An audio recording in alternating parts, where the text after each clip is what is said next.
Hey everyone, thank you so much for joining today.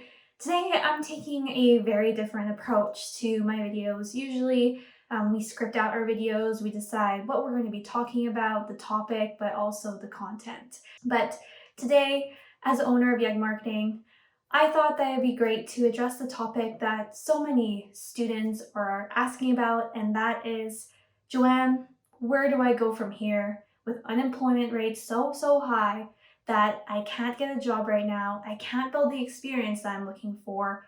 And on top of this, I don't even know where to start because it's just been so hard to find that experience aside from school experience. But I really wanted to hone in on this video on the top things that I'd recommend to students. It's really hard out there. Not so much as a student, but also in general. As you can imagine, my business suffered a huge shift. I actually worked harder during this time to make sure that the business stays afloat, to make sure that I still had work to do. As much as I want to give back to the community and help and mentor, I personally just don't feel I'm not at that right stage of my life to really start mentoring and showcasing what I can do. But if I'm speaking from experience, if I'm speaking from what I would recommend, this is what I did when I was in university. This is what I went through. This is my journey. But for the students that are looking for advice, for the students that are looking for experience, you have to be very specific on what kind of advice you want to listen to. Just because it was my journey doesn't mean it's going to work 100% for you. And that's why it's super important to listen to these tips, see if they're actually going to align with you and your values, and then take action. Then take action if it aligns with you, then take action if it aligns with your vision. But most specifically, what I say to everybody is know your why. There's going to be so many different things thrown at you during this time. You're going to want to try getting certifications online. You're going to try volunteering. You're going to want to do more to build your experience. But I'm here to say, know your why will provide clarity on what aspects and tactics you are going to use to make sure that it actually aligns with where you want to be. Because I know, speaking for myself, I did everything and anything to get that experience that it just kind of left me in a loop. It was a great experience, but it wasn't in the direction that I would have hoped for, knowing now what my why is usually a student would send us a message with YEG Marketing saying, I am not looking for payment. I would just really like some advice. I would really like some mentorship. I really need some experience. As a business owner, I totally empathize. At the same time, too, that is a very one-sided conversation. When I hear people say, well, I need this from you, or I need mentorship, I need experience, I don't hear anything of a relationship. It's not a give and take. It's almost like a take on their side, and I'm the one constantly giving. So my advice to most of you who are reaching out to employers, small business owners, volunteer positions, I would advise you to really work on your pitch. Work on the reason why you want to work for that company. Work on the reason why you want to align your vision and your values with the experience that you are looking for. And more importantly, what are you going to provide the business? What benefits are you going to give the business so that they can thrive while giving you the experience and the mentorship that you are looking for? I understand that money is tight, so it's never going to be monetary, but what time or sacrifice are you going to give in order to get that experience that you want? At the end of the day, when you're looking at all the other people who got jobs, all the other people who got volunteer positions, all the other people who are looking for advice and they were able to get it, look at that person and say to yourself, what were they willing to sacrifice to get that information?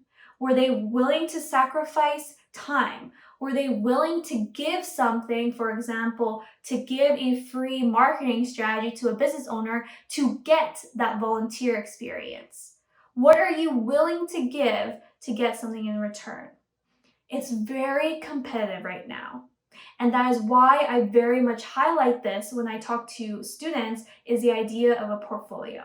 So tip number 2 is a portfolio. Every single time I went to an interview, every internship I got, every corporate job I got, I came to the interview with a portfolio.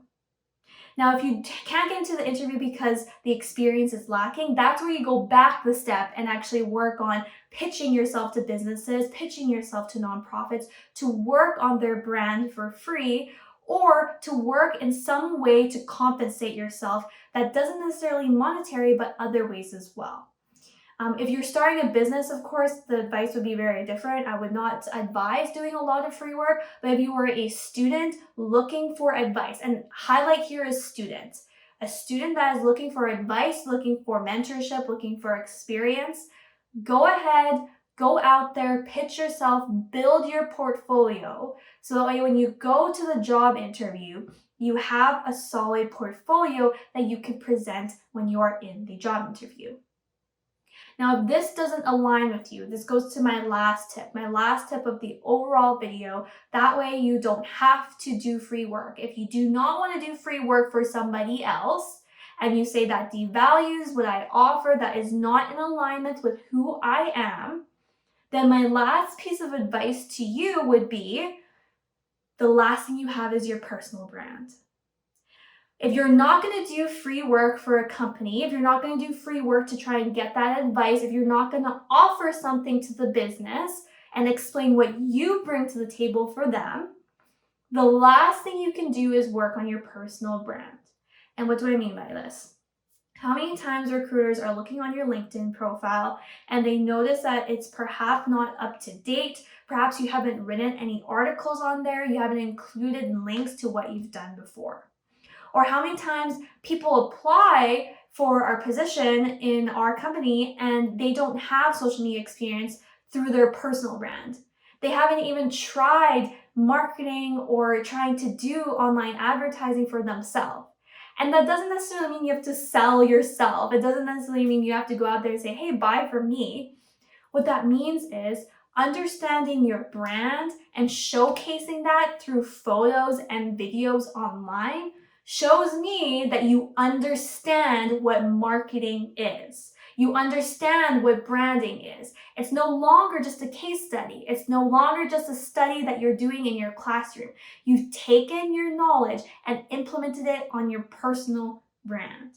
So if all else fails, if you don't want to do free work for volunteer work, if you don't want to pitch yourself and say what you can do for them, the last thing you can do is work on your personal brand. And I promise you, that will take you so much farther in the next couple of months by working on your personal brand.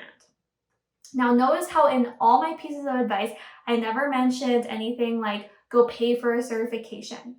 I never said anywhere in there to go to school and take more courses. I gave you ways to get, experience, get advice. And I think that's where we get it wrong, is that so many of us think to ourselves that we need more education, when in reality, if you really looked on YouTube, if you really looked on books, or even looked online, you could probably find what you're looking for. It's just that people, when they're looking for advice, they want it fast, convenient, and cheap. So you, as the student, have to find out, if you want it fast and convenient and cheap, what are you willing to do to get that advice, get that mentor, and get that experience, so that way you can stand out when things start to get better. If that at all resonated with any of you, please let me know in the comments below. But the reason I'm so passionate about this topic, the reason why I keep bringing up the idea of trying to put yourself out there through your personal brand, is that it is competitive, and I've been through it. It was really, really competitive, and it's still competitive for me now. But getting these messages, it breaks my absolute heart hearing that how difficult it is for so many students. But I guarantee if you do put in the hours, if you do put in the work to build a portfolio, to put out time for volunteering, to reach out to the businesses and explain why you want to work for that business, I promise you will lead to other things. If you have any questions, of course, just leave them down in the comments below. But I guarantee that you are capable, you are strong, you are smart, you can do this. It doesn't mean you need more education, it just means that you need to pitch yourself in a different light. It just means that you have to go out there and look a little bit harder. And I promise you, if you put that effort in, that success will look a lot better on your end. You'll be actually having those conversations that you are looking for. Thank you all for watching this video. If you haven't yet, please subscribe. It means the absolute world as a small business owner, and I cannot wait to